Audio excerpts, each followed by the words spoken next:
Assalamualaikum warahmatullahi wabarakatuh. Sahabat Al-Furqan TV yang dimuliakan Allah Tabaraka wa Ta'ala.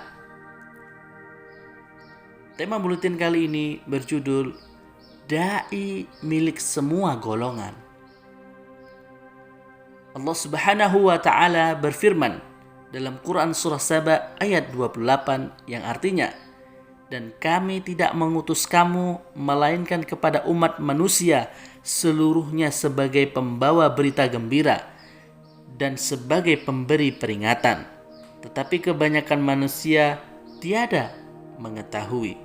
Quran surah Saba ayat 28. Pak Nasir membuka bahasan dalam kitab Fiqh dakwahnya dengan ayat di atas, mengingatkan kita para pelaku dakwah bahwa aktivitas dakwah ini sangat luas untuk melayani semua orang, semua kalangan, dan semua manusia. Dakwah ini sendiri memang maknanya mengajak.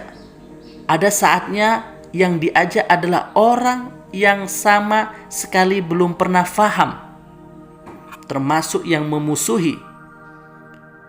Lain waktu yang diajak justru yang sudah Islam dengan maksud pembinaan agar lebih mantap iman Islamnya. Saatnya ayat ini ditegaskan kembali, dijadikan patokan dasar bahwa dakwah dan tugas juru dakwah memang tidak hanya mengajak atau membina satu golongan. Sang juru dakwah harus memahami bahwa dirinya bukan milik satu golongan atau kelompok. Saat juru dakwah berkelompok difahami sebatas sebagai tempat mengasah ilmu dan merancang program. Programnya sendiri dibuat untuk menjawab keperluan yang luas. Isi risalahnya, kontennya tentang kabar gembira dan peringatan, mengingatkan tentang kebaikan-kebaikan yang harus dilakukan. Sebagai konsekuensi janji manusia mengesahkan Allah Tabaraka wa Ta'ala. Juga menjaga untuk menjauhkan diri dari larangan-larangan yang telah diperingatkan dalam kitab suci. Konsep isi bukan mengajak kepada golongan atau kelompoknya, tetapi mengajak manusia untuk memahami Islam secara benar dan kafah. Kelompok, golongan, organisasi hanya sebatas media menjembatani ide kepala bentuk nyatanya. Individu menjadi garda bagi sosialisasi nilai karena kesempurnaan kejadiannya.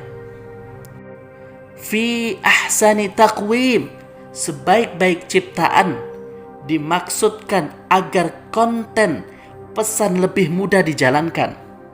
Allah menyiapkan para pelakunya, dalam hal ini juru dakwah dan penerima dakwah, dengan kondisi yang paling baik. Dengan kesempurnaan ciptaan, proses dakwah akan semakin mudah masyarakat. Disinilah kekuatan tugas dakwah ini dapat menjawab tuntunan universitas dakwah. Jadi perlu difahami oleh juru dakwah bahwa audiens dakwah ini adalah untuk semua manusia, lintas golongan dan kelompok, menyampaikan pesan dari Allah yang telah sempurna saat diturunkan. Yang berbeda adalah uslub pendekatannya, model, dan metodenya. Suatu hal yang wajar, lain kepala, lain pula isinya. Tapi potensinya sama. Potensinya kebaikan dan potensi keburukan diciptakan untuk sarana berdialog. Dialektika akal dan hati memperkuat dan memberikan catatan tentang wacana ke depan, mewujudkan manusia sempurna sebagaimana pesan wahyu. Ingat, objek dakwah adalah seluruh umat manusia. Pengetahuan-pengetahuan baru tentang bagaimana manusia dapat berubah perlu dipelajari. Niatnya satu, agar dakwah semakin meluas, difahami dan dilakukan sebanyak mungkin orang. Berbagai model dakwah bisa digunakan asal tidak melanggar syariat Islam. Juru dakwah berdialog secara global. Pahami, jika Anda adalah juru dakwah, sejatinya Anda milik semua golongan. Dalam artian, kemampuan Anda sebagai da'i harus diusahakan dapat melayani seluruh kepentingan. Lalu bagaimana kalau tidak mampu? Jangan minder. Itu hanya masalah waktu saja. Allah telah menyiapkan untuk hal itu. Sesungguhnya bumi Allah ini amat luas.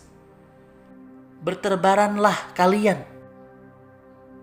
Jadi, klub ada tujuan dan disiapkan komponennya. Saat visi dakwah itu internasional, saat yang lain Allah membuka akses hijrah sebagai caranya. Sekurangnya, jika hijrah bermakna tempat belum bisa dilakukan, pilihan hijrah dengan makna nilai perubahan ke arah yang lebih baik sebagai pijakan dalam pergerakannya. Akhirul kalam, Assalamualaikum warahmatullahi wabarakatuh.